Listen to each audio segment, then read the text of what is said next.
ستا و مخ ته لازمي حتمي چې دی هغه راځي نو په هغه باندې سر خلاصول پکار دی ضروري دی او لازمي دی اولنۍ خبره به دا درته وکړم عزیزانو زموږ دوی په کورو کې بیماران شته بابا ادې نیکه انا ډېر مریضان شته اوس یو مریض دی هغه روزه نیولی نسي نو د ده دپاره څه کول پکار دی ورته وبګورو دا مریض عارضي ناجوړه دی بیرته بیا الله جوړ کړي د جوړېدو امید شته که یا که د جوړېدو امید شته روزه مه نسي پروا نه لري پر ځان ظلم مه کوه بیا چې کله الله جوړ کړي الله صحت درکړي بیا په کوچنۍ ورځ کې په ژمي کې هغه روزه چې د هغه راوګرځوي او که چیرې یو مطلب بیمار دی مریض دی د هغه د جوړېدو امید نسته لکه شوګر والا راواخله ډېر پریشان یي کډنی والا راواخله پښتورګو والا بډوکو والا هغه هم تقریبا ډېر پریشان یي دغسې مطلب د زړه بیماران راواخله د پیپړو د راواخله سالنډي چې د چا کیږي اوس که یو سړی راولاړ سي د روزې نیولو نه دی ظلم کوي زور کوي زورونه ویا خامخا زه روزه نسمه دا روزه نه ده دا ته پر خپل ځان عذاب تیروې الله رب العزت لکه په قرآن کې وما تا ته د روزې امر کړی دی دغسې که څوک بیمار و مسافر و د نه نیولو امر یې کړی دی ورته ولې د ځانه سره جبر کوې خودکشي ولې حرامه ده داسې د خپل ځان سره ظلم کول دا حرام دی د روزې د نیولو نه بیا ته خامخا روزه نسي دا زموږ دوی په کور کې زموږ دوی سپین سرې دي زنانې یا بابا راواخله هغه عباداتو مطلب ډېر وخت یې پر تېر کړی دی بیا قطعا نه غواړي چې زه روزه پرېږدم یا پروا نه لري الله رب العزت اجازه کړې ده که ته وایې یا زه خامخا روزه نسمه نو که ستا بیماري زیاته سوله دا تا په خپله زیاته کړه دا هغه د الله له جانبه نه ده که ستا ناجوړي زیاته سوله پر زیاته ناجوړي خو سړي ته الله ثوابونه ورکوي تا چونکې دا ناجوړي په خپله زیاته که پر دې الله تا ته ثوابونه نه درکوي صحیح سلو کم سړی بیمار دی خبره دا ده د جوړېدو امید شته که یا که شته پروا نه لري روزه مه نسه چې جوړ شو بیا راوګرځوې او که چیرې د جوړېدو امید نسته نو بیا خو به ته قطعا روزه نه نیسي د جوړېدو امید نسته بلکل ته د روزې د نیولو نه بلکل به روزه نه نیسي ولې ته به راولاړ سي د دې روزې فدیه به ورکې د روزې دپاره الله فدیه راستولې ده هغه ورکه د دې روزې چې کومه غاړه ده هغه به الله رب العزت ستا په فدیه باندې خلاصه کړي یا کله کله داسې عزیزانو یو سړی جوړ دی اوس دی وایي که زه روزه ونیسمه ډاکټران ورته ویلي چې ته روزه مه نیسه مسلمان ډاکټر کافر نه عادل ډاکټر مطلب هغه د روپۍ والا نه دینداره ډاکټر بېدینه ډاکټر نه هغه ورته ویلی دی چې ته روزې مه نیسه اوس لا لږ خشه پر لاره برابر سوی ستا د زړه مسله ده ستا د پښتورګو مسله ده ستا د شوګر مسله ده ستا بیماري ستا ناجوړي زیاتېږي هغه دې هم روزې نه نیسي بلکل دی نه نیسي که ته وایه زه روزې نسم او بیا دې ناجوړي زیاته سو بیا څه چم کوې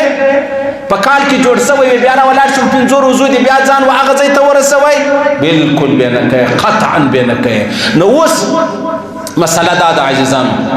د روزې د میاشتې شروع کېدو چې کله روزې میاشت ښکاره سوله و چې کوم سړی په کور کې بیمار دی مطلب مریض دی د روزې د نیولو نه دی دی د فدیه ورکړي فدیه څو فدیه ده نن ورځ تقریبا 300 روپۍ جوړیږي 300 روپۍ د یوې روزې اوس ستا خوښه ده د روزې میاشت راښکاره سوه ټولې پر یو ځای ورکوې هم ستا خوښه ده هره ورځ یې جلا جلا ورکوې هم ستا خوښه ده د اختره بعد یې په هفته کې یوه ورځ ورکوې هم ستا ته څنګه اسانه یې هغسې وکړه که الله مال در کړی دی دولت در کړی دی روپۍ در کړي دي ټوله پر یو ځای ورکړه بده خبره نه ده او که چیرې ته وا لاس مې تنګ دی مجبوره یم محتاج یم د دې نه یمه پروا نه لري 50 روپۍ ورکوه دا رقم مطلب درو مسکینان ته تا 50 روپۍ ورکړلې دا یو نیم سل سولې بیا د درو نورو ته ورکړلې دا څو سوی دا 300 د یوې روزې حق چې دی هغه ادا سو جبر نسته پکې منګرها خبره دا چې د روزې میاشت ښکاره سو بیا و تا ته اجازه ده چې ته فدیه ورکړې که د روزې د میاشتې ښکاره کېدو څه مخکې چا فدیه ورکړې وه هغه نه صحیح کېږي د سره بیا ورکوي دا خبره ده نو ته اوس د ټولو روزو فدیه پر یو ځای ورکولی سي صحیح سره هیڅ مشکل چې دی هغه نشته او دا توره هم ډېر اسانه دی فدیه به سړی سو ما د خپل حال مطابق درته ویلې تقریبا 2 کیلو غنم په څو دي یا سوا 2 کیلو غنم په څو جوړېږي خپله ورسې اندازه ولګوئ که کینیډا والا دي که اسټرلیا والا دي که جرمني والا دي که د قندهار والا دي که د کابل والا دي که د پکتیکا او د خوست والا دي که د پېښور او د مردان والا دي اندازه ورڅه خپله ولګوه سټور کې پوښتنه وکړه سټور خو نو خیر اخر ځان ورکوي بازار کې عامه پوښتنه وکړه چې غنم په څو دي وړه په څو دي که وړه په 100 روپۍ کیلو ولو راولاړ څه بیا ته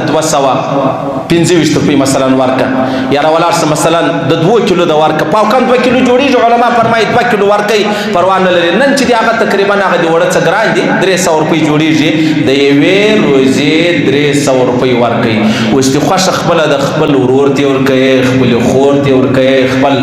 عمه ته ورکوي خاله ته ورکوي ماما ته ورکوي اکا ته ورکوي همسایه ته ورکوي ملا ته ورکوي طالب ته ورکوي مجاهد ته ورکوي شرط دا دی چې غریب یې بیا یې ورکوي هېڅ پروا نه لري او دا تورې بلا بل هم پکې درته ووایم ستا د ټولې روزې چې کومه فدیه ده هغه به یوه سړي ته هم ورکولی شي ستا ورور غریب دی پروا نه لري ټوله فدیه دې راواخېسته خپل ورور خپلې ورېندارې خپلې خور ته دې ورکړله او بیا که چیرې ته وایه چې زما وس نه کېږي بیا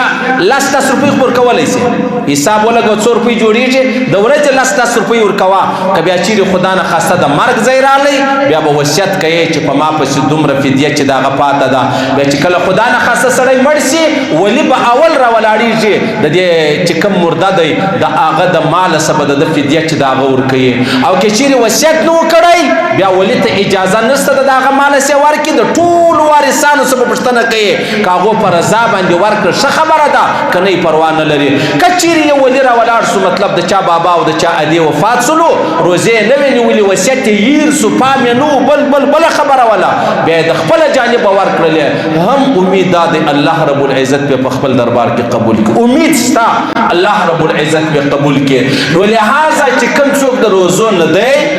هغه څه کولی شي روزه منسه بیا چې کوم سړی روزه نه نشي هغه تراویح هم نه کوي تراویح کوه پروا نه لري هېڅ پروا نه لري راسه تراویح کې ودرېږه په کور کې وکړه هېڅ مشکل چې دی هغه نشته خو خبره دا ده چې تر کومه ځایه ته معذوره یې تر هغه ځایه به ته معذوره شمارل کېږي د هغه په دې خوا ته معذوره نه شمارل کېږي او ډېر داسې خلک بیا شته هغه معمولي قدر نه جوړې بانه کړې وای یاره زما نه جوړه یم والله بس ما ته نه جوړې ډېر تاوان کوي زه د نه جوړۍ مطلب تاب نه لرم نو زه روزې نه نسم زه فدیه ورکړم دا نشي کېدلی تا ته به ډاکټر وایي عادل هوښیار پوه مسلمان ډاکټر به تا ته وایي چې ته به روزه نه نیسې صحیح سلو ما درته وویل ګورې ډېر دا ده پیپړو د سږو بیمارۍ سالنډي چې کېږي روزه مه نیسه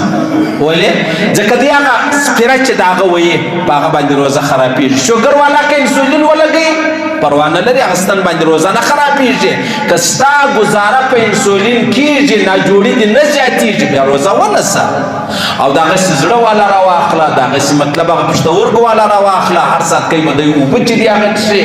نو د هغسې بلډ پرېشر والا راواخله هغوی زما بلډ پرېشر پورته کښته کېږي د هغو دپاره جایزه ده که جوړ شوې روزه را وګرځوه که نه شوې جوړ پروا نه لري هغه فدیه چې د الله موږ ته لاره چې د هغه اسانه کړې ده عزیزانو د چا په خبرو پسې مه ځئ چې تراویح شته که نه شته د چا په خبرو پسې مه ځئ موږ د خپلو اکابرو بزرگانو مشایخو علماو امام بخاری و مسلم امام ابو حنیفه و امام مالک و امام شافعی امام احمد بن حنبل دا خبرې کړې دي نظما ضرورت شته نستا ضرورت شته نظما په ویلو تراویح کېږي نظما په ویلو په نه ویلو باندې تراویح نه تراویح کېږي دا خبره چې دا خبره دماغه وباسئ قطعا په داسې خبرو کې مرضي او د الله رسول فرمایي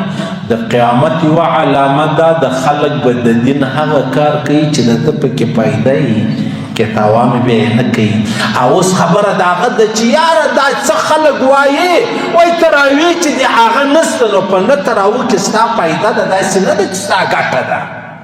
په نه تراویح کې ستا پیدا ده دا نه چې ستا تاوان دی. اوس که ستا تاوان وی بیا دې والله کړی وی نو ګټه ده. بس هسې دی چا خبره غواړی چې پلانې هغه صاحب یا ملا صاحب یا پیر صاحب ویلې چې دغه تراویح چې دی هغه نسته. زموږ دپاره حجت چې دی هغه زموږ تېر سوي اکابر دي بزرګان دي پر ایمان مړه سو پر اسلام مړه سو خاتمه یې پر ایمان سوله. زموږ دا یقین دی چې موږ پر هغه لاره ولاړ سو هغه کامیاب یو.